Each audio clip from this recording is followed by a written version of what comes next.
So today I want to talk about my worst take from the offseason, and based on my preseason expectations, I genuinely thought this team was going to be far and above in the playoffs come postseason time, but it's looking like the Calgary Flames are easily going to be the most disappointing team of the 2023-24 season.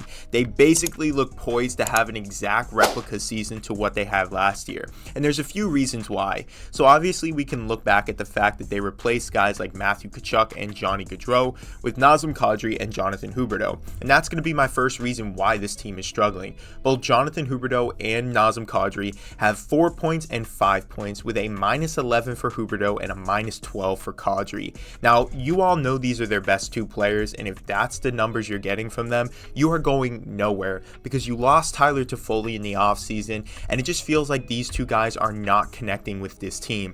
Now, both of them were great in their last roles, with Huberdeau having a 115-point season with the Panthers and Nazem Kadri winning a Stanley Cup with the Colorado Avalanche. But with these two guys being your top two forwards and having such low production, it's just not going to get you anywhere when you're playing in a very competitive Pacific Division. And the next thing for this team is the regression of Jacob Markstrom. For some reason, I feel like this doesn't get enough attention, but the 34-year-old netminder, he looks nothing like the Vezina caliber goalie he once was. Maybe that's due to age, maybe it's the defense of the Flames, but Markstrom registered last season a 23-21-12 record with a 2.92 goals against and an .892 save percentage in 59 games, and that same pattern is happening this year with Markstrom. Even though we all thought he was going to come back to form this season, it just doesn't look like the guy's ready to play for the Calgary Flames anymore. I think it's the most valuable component for most hockey teams to have a pretty solid goalie, but when you have Markstrom playing like this, it's hard to want to get on the Flames bandwagon because they can't stop anything from going in the net.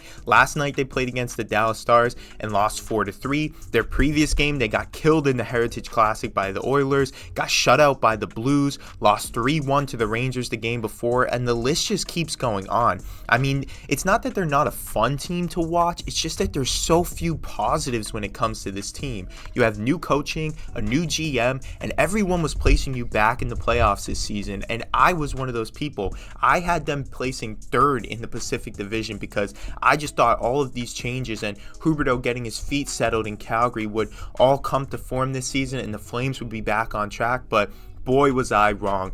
I don't know if there's any positives to take away from this team this season. I think they're just really bad, only with 2 wins on the year, and it's not looking good in Calgary. But I want to know what you guys think. Are there some positives for this team? Do you know what's going on? Because I'm a bit lost. I feel like they should be way better than what they are in the standings. Let me know your thoughts and opinions in the comments. Like this video and subscribe to the channel. I'll see you guys in the next one.